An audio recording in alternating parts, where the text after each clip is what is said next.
భోగి నాడు చేసేటటువంటి సంతోషానికి ఆనందగోవిందము అని పిలిచింది శాస్త్రం. ఆనందగోవిందము అన్న మాటకు అర్థం ఏమిటంటే, బలిచక్రవర్తిని ఆ రోజునే భూమిలోకి తొక్కేశాడు మహానుభావుడైనటువంటి శ్రీ మహావిష్ణువు అని. ఎందుకంత భక్తుడైనటువంటి ఆ బలిచక్రవర్తిని భూమిలోకి తొక్కేయడం అంటే, అహంకారముతో ఉన్నాడు కాబట్టి తొక్కేశాడు, కానీ పాడు చెయ్యలేదు. పాడు చేయకుండా భవిష్యత్తులో నీకు మళ్ళీ ఇంద్రపదవినిస్తాను అని చెప్పి ప్రమాణం చేశాడు. ఆ విషయాన్ని జ్ఞాపకం తెచ్చుకుంటారు. అంతటా ఉన్నవాడు పరమాత్మయే అని జ్ఞాపకం తెచ్చుకుని అందరూ కలిసి పరమ సంతోషంతో చక్కగా వైదికమైనటువంటి ఆటలన్నీ ఆడుకుంటారు. రైతు సంతోషాన్ని పొందుతాడు, లోకమంతా సంతోషాన్ని పొందుతుంది. అందుకని భోగి.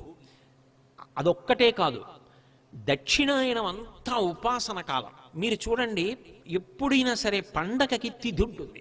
భీష్మేకాదశి అన్నాను అనుకోండి, మాఘమాసంలో ఏకాదశి. కృష్ణాష్టమి అన్నాను అనుకోండి, శ్రావణ బహుళ అష్టమి. మహాశివరాత్రి అన్నాను అనుకోండి, మాఘమాసంలో వచ్చేటటువంటి కృష్ణపక్ష చతుర్దశి అర్ధరాత్రికి పరివ్యాప్తమై ఉండాలి.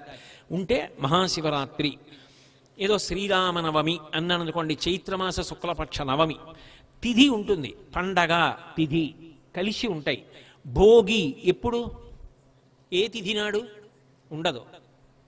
ఎందుకు భోగికి తిథి ఉండదు అంటే, దక్షిణాయనం ఏ తిథి నాడు పూర్తయిపోతుందో అది భోగి. దానికి ఒక్కదానికే మినహాయింపు పంచాంగంలో. అది తిథితో చెప్పరు. ఎందుకు చెప్పరు అంటే, దాంట్లో ఒక రహస్యం ఉంది. భోగి పండగ నాడు ఏం చేయాలి? భోగం అనుభవించాలి. పొంగల్ పొంగల్ అంటూ ఉంటారు. మధుర పదార్థాలు వండుకు తింటారు.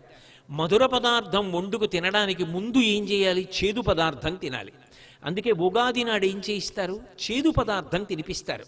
కష్టపడడం చేదుగా ఉంటుంది, ఒంటికి చెమట పట్టేటట్టుగా ప్రవర్తించడం చేదుగా ఉంటుంది, తనకున్నది త్యాగం చేయడం చేదుగా ఉంటుంది. ఎవరికైనా ఏదైనా కాస్త సౌకర్యం చెయ్యాలంటే చేదుగా ఉంటుంది. తాను స్వార్థం అనుభవించాలంటే తీయగా ఉంటుంది. కష్టపడడం చేదుగా ఉంటుంది. చేదు ప్రయత్నపూర్వకంగా తిను. అంటే కష్టపడడాన్ని జీవితంలో అలవాటు చేసుకో. కష్టపడి బ్రతకడం అలవాటు చేసుకో. నువ్వు ఆరుగాలం కష్టపడ్డ తర్వాత, పంట ఇంటికి వచ్చిన తర్వాత పొంగల్ పాయసం తిను.